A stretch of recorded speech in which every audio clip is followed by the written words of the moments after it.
एक 14 साल की खूबसूरत लड़की अपने मोबाइल में ब्लू फिल्म देख रही होती है और जब वो काफ़ी टाइम उसे ब्लू फिल्म देखते हुए हो जाता है तो वो काफ़ी एक्साइटेड हो जाती है, यानी कि बहुत ज़्यादा उत्तेजित हो जाती है। और जब वो उत्तेजित हो जाती है तो वो अपने कपड़े उतार देती है और वो हस्तमैथुन करने लगती है। जब वो हस्तमैथुन कर रही थी तो पूरे जोश में होती है और उसकी आंखें बंद होती हैं। उतने में ही उसका बड़ा भाई, यानी कि जिसकी उम्र लगभग 17 साल थी, वो कमरे में आता है और वो अपनी बहन को देखता है कि उसकी बहन अपने हाथ से हस्तमैथुन कर रही है और पूरे जोश में है। जब उसका भाई उसकी तरफ देखता है तो उसकी बहन को अपने भाई की आहट महसूस होती है, उसे लगता है कि उसके कमरे में कोई आया है। वो जब पलट के अपने भाई की तरफ देखती है, उसके बाद इस कहानी में क्या होता है आओ जानते हैं पूरी सच्चाई को, पूरी इस घटना को। आदाब, नमस्कार, सत श्री अकाल। मैं लेके हाजिर हुआ हूँ फिर से आपके सामने एक अजीबोगरीब हैरत अंगेज कहानी। ये कहानी उत्तर प्रदेश की है। उत्तर प्रदेश का एक शहर पड़ता है सहारनपुर। सहारनपुर का ही एक गांव लगता है। वहाँ पर एक छोटा सा परिवार रहता था जिसमें माता पिता और उनके 2 बच्चे होते हैं, जिसमें बड़ा लड़का 17 साल का होता है, उसका नाम राकेश होता है, और उनकी छोटी लड़की होती है जिसका नाम अनीता होता है। अनीता पढ़ने लिखने में बहुत ज़्यादा तेज होती अनीता पढ़ने लिखने में तेज होती है और वो अपने स्कूल जाया करती थी, बहुत अच्छे से पढ़ाई किया करती थी। एक दिन अनीता अपने टीचर से कहती है कि सर मुझे अपनी क्लास में टॉप करना है, ऐसा मैं क्या करूं जो मैं अपनी क्लास में टॉप कर लूं। तब उसका टीचर उससे कहता है आप अपने पापा से कहो, वो आपको एक एंड्रॉयड मोबाइल लेके दे देंगे, आप उसमें अपने घर तैयारी कर लिया करना, क्योंकि ऑनलाइन क्लासेस लेने वाले बच्चे ज़्यादा अच्छे से तैयारी किया करते हैं। अनीता के ये बात दिमाग में आ जाती है और वो अपने घर आ जाती है और घर आने के बाद अपने पिता से कहती है कि पिताजी मेरे टीचर ने मुझसे कहा है कि अपने पिता से एक मोबाइल मंगा लो और उसमें ऑनलाइन पढ़ाई किया करना, तो आप अच्छे से पढ़ाई कर लोगे। तो उसके पिता को ये बात अच्छी लगती है और उसके पिता मान जाते हैं। उसे उसके पिता एक मोबाइल ला के दे देते हैं जो एंड्रॉयड होता है, यानी कि मल्टीमीडिया फ़ोन होता है। अब वो अनीता अपने मोबाइल में पढ़ाई किया करती थी। एक दिन रात को लगभग 10 बजे का टाइम होता है। अनीता अपने रूम में लेटी हुई होती है और वो अपने मोबाइल में पढ़ाई के बाद रील वगैरह देख रही होती है।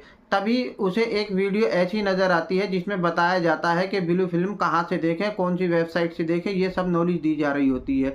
तब अनीता के दिमाग में एक ख्याल आता है कि ये ब्लू फिल्म क्या होती है, किस बारे में ये बताया जा रहा है। तो वो उस वेबसाइट को नोट कर लेती है और अपने मोबाइल के गूगल पे जाके उस वेबसाइट को सर्च करती है और उसमें वीडियो चला के देखने लगती है। वहाँ पर ब्लू फिल्म चल रही होती है, यानी कि जो गंदी फिल्में होती हैं, यानी कि लड़की लड़का एक दूसरे के साथ अंगी हालत में सेक्स करते हैं, ऐसी वीडियो वो देखने लगती है।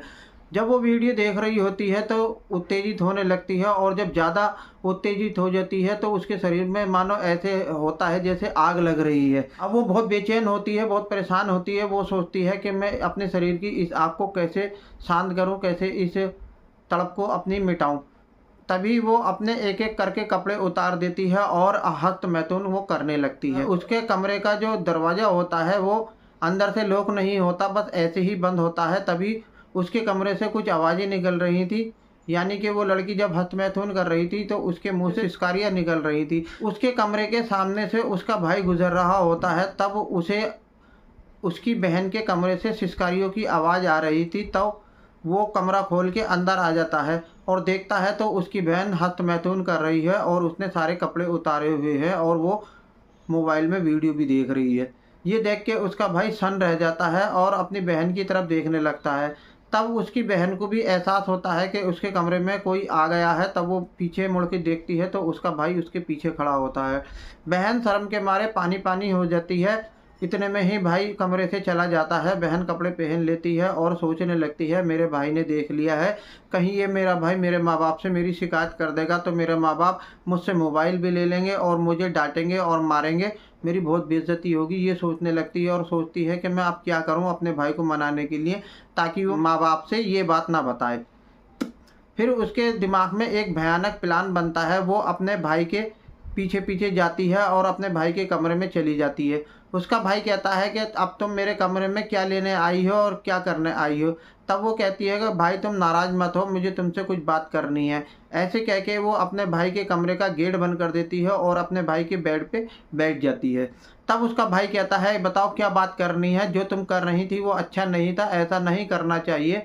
तब अनीता कहती है कि ठीक है, मुझे ऐसा नहीं करना चाहिए, लेकिन मैं अब जो करना चाहती हूँ वो तो मुझे करना चाहिए। ऐसे कह के वो अपने भाई का हाथ पकड़ती है और अपने पास खींच लेती है और उसे चूमने चाटने लगती है, उसे सहलाने लगती है।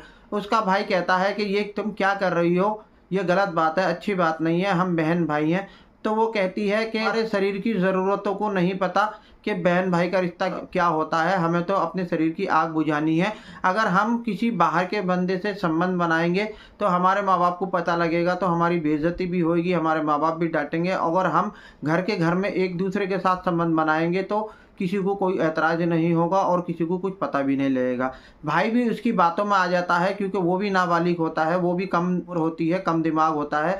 दोनों वो एक दूसरे की बातों में आ जाते हैं और अपने अपने कपड़े उतार देते हैं और दोनों संबंध बनाने लगते हैं। जब वो दोनों रिलैक्स हो जाते हैं तब उसकी बहन अपने कपड़े पहनती है और उससे कहती है कि भाई जब मुझे टाइम मिला करेगा, जब मौका मिला करेगा, मैं तुम्हारे पास आ जाया करूँगी और फिर हम ऐसे ही एंजॉय किया करेंगे।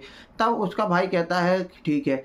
अब उन दोनों में ऐसे ही रोज़ संबंध बना करते थे। रात को वो रोज़ अपने भाई के कमरे में आ जाया करती थी और सुबह लगभग 5 बजे तक संबंध बना के अपने कमरे में चला जाया करती थी। इस हरकतों का उनके माँ बाप को कुछ पता नहीं लगता, क्योंकि उनके माँ बाप तो उन्हें दोनों को बहन भाई समझ रहे थे, उन्हें कोई शक नहीं होता। जब लगभग 2 महीने हो जाते हैं, एक दिन अनीता के पेट में दर्द होने लगता है और वो दर्द के मारे तड़पने लगती है। तब उसका पिता कहता है क्या हुआ तुम्हें, कैसा दर्द हो रहा है? तब वो अनीता कहती है कि पता नहीं पिताजी, मेरे पेट में बहुत ज़्यादा दर्द हो रहा है और मुझे उल्टियाँ भी बहुत ज़्यादा लग रही हैं, चलो डॉक्टर को मुझे दिखा के ले आओ।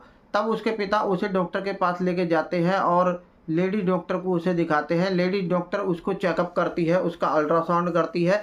जब अल्ट्रासाउंड की रिपोर्ट आती है तब लेडी डॉक्टर हैरान हो जाती है और चौंक जाती है और उसके पिता से कहती है कि इसकी उम्र कितनी है। अनीता के पिता डॉक्टर को बताते हैं कि इसकी उम्र लगभग 14 साल की है। तब डॉक्टर हैरान हो जाती है, कहती है कि ठीक है तुम बाहर जाओ, मुझे तुम्हारे पिता से कुछ बात करनी है। अनीता बाहर चली जाती है। तब डॉक्टर अनीता के पिता से बताते हैं कि तुम्हारी लड़की प्रेग्नेंट है और इसके पेट में लगभग 1 डेढ़ महीने का बच्चा है, इसीलिए इसे उल्टियाँ लग रही हैं और इसके पेट में दर्द हो रहा है। ये बात सुन के अनीता के पिता हैरान हो जाते हैं और चौंक जाते हैं और सोचने लगते हैं कि मेरी इतनी छोटी सी उम्र की लड़की है, इसे किसने प्रेग्नेंट कर दिया और किसके साथ इसने संबंध बनाए हैं। वो बहुत हैरान हो जाते हैं और अपनी बेटी अनीता पे गुस्सा भी करने लगते हैं। फिर वो अपनी बेटी को घर लेकर आते हैं और उसे डांटते हैं, डपटते हैं और उससे पूछते हैं कि तुम्हारे साथ ये सब क्या हुआ, कैसे किसने संबंध बनाए। तब अनीता छुपाती है, वो बहुत घबराती है, लेकिन जब उसके पिता उसे 1-2 झापड़ भी मार देते हैं तब वो डर जाती है और सारी बात, अपनी सारी हकीकत अपने पिता को बता देती है। बताती है कि कैसे वो मोबाइल देख रही थी, कैसे ब्लू फिल्म में, और कैसे उसका भाई उसके कमरे में आया था, कैसे वो उसके कमरे में कैसे उसने अपने भाई के साथ संबंध बनाया। वो पूरी कहानी को अपने पिता को बता देती है। ये बात सुन के अनीता के पिता हैरान हो जाते हैं और कहते हैं कि तुम्हें शर्म नहीं आई, तुम दोनों बहन भाई होके तुमने ऐसा काम किया है। फिर वो अपनी बेटी को मारने के लिए दौड़ने लगते हैं। तभी अनीता की माँ उन्हें रोक लेती है, कहती है ये नादान बच्चे हैं, इन्होंने नादानी में ऐसा कर लिया है, अब इसे तुम मत मारो, अब आगे का सोचो क्या करना है। फिर अगले दिन अनीता के पिता अनीता को डॉक्टर के पास लेके जाते हैं और उसे डॉक्टर को सारी बात बताते हैं और उसके हाथ पैर जोड़ते हैं। उससे कहते हैं कि हमारी इज्जत तुम्हारे हाथ है, तुम हमारी बेटी का अबॉर्शन कर दो, इसका बच्चा गिरा दो, वरना हमारी समाज में बहुत ज़्यादा बेइज्जती होगी। तब डॉक्टर मान जाती है और उनसे कुछ पैसे लेके अनीता का अबॉर्शन करा देती है, उसका बच्चा गिरा देती है। फिर अनीता के पिता अनीता को घर लेके आते हैं और जो अनीता का भाई होता है उसको वो हॉस्टल पढ़ने के लिए भेज देते हैं और उससे कह देते हैं जब तक अनीता की शादी नहीं होगी तुम घर नहीं आओगी। ऐसे कह के उसे घर से निकाल देते हैं और अनीता की भी पढ़ाई वो रोक देते हैं और इंतज़ार करने लगते हैं कि अनीता कब बालिग होगी और हम इसकी कब शादी करेंगे। डियर फ्रेंड, जो माँ बाप अपने बच्चों पर ध्यान नहीं रखते अक्सर उनके बच्चे बिगड़ जाते हैं। हमारा फ़र्ज़ ये बनता है कि हम अपने बच्चों पर निगाह रखें। अगर हमारा बच्चा मोबाइल मांग रहा है तो उसमें क्या देख रहा है, क्या नहीं देख रहा है, वो मोबाइल में क्या कर रहा है, उसकी हरकतें क्या है, वो किसके पास बैठ रहा है, किससे बात कर रहा है, हमें पूरा ध्यान रखना चाहिए। अगर अनीता के पिता ने उस पर ध्यान रखा होता कि वो मोबाइल में क्या देख रही है और रात को कब सोती है, कब उठती है, अगर उसके माँ बाप ध्यान रखे तो वो अपने भाई के साथ संबंध नहीं बनाती। डियर फ्रेंड, अगर ये वीडियो आपको अच्छी लगी हो तो प्लीज़ मेरी वीडियो को लाइक करें, चैनल को सब्सक्राइब करें और इस वीडियो में जो भी आपको अच्छा बुरा लगा हो तो प्लीज़ कॉमेंट करके ज़रूर बताएँ। जय हिंद, धन्यवाद।